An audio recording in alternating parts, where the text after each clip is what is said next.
presented by ARK Music।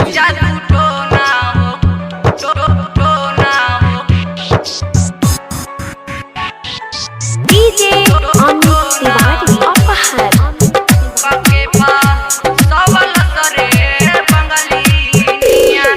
कहिला पनाही उठावे लपिया सोच धड़ के लाए साखी हमरो तजिया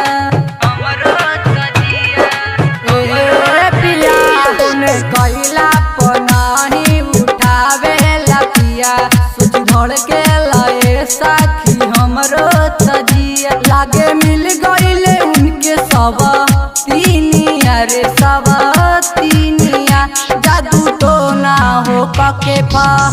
सवल सरे बंगलिनिया जादू तो ना हो पके पा सवल सरे बंगलिनिया।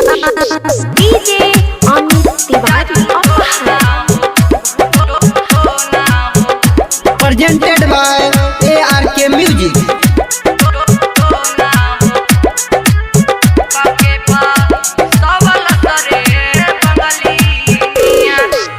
पियऊ से जब तक छुटले बसात हो जिया पे तोड़ पीला हम दिन रात हो जिया पे तोड़ पीला हम दिन रात हो जिया पे तोड़ पीला पिया उठेला दर्द दिल के भीतरिया शरीरिया दुखे शरीरिया हमरा सैया के डसला सुना गिनिया रे उना गिनिया जादू तो ना हो कके उफा सवल सरे बंगलिनिया जादू तो ना हो कके उफा सवल सरे बंगलिनिया। DJ अमित तिवारी अपहर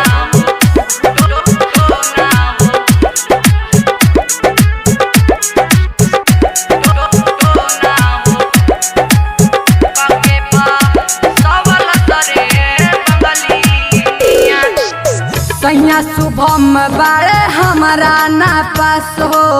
केकरा के दी साके हम अपजस हो केकरा के दी साके हम अपजस हो केकरा के दी साके हम पिया देवरा गुलशन घर हमके पंजरिया लहरिया लूटे लहर पिया बिन नहीं निक लगे पानिया हो पानिया जादू तो ना हो पके उपा सवल सरे बंगलिनिया जादू तो ना हो पके उपा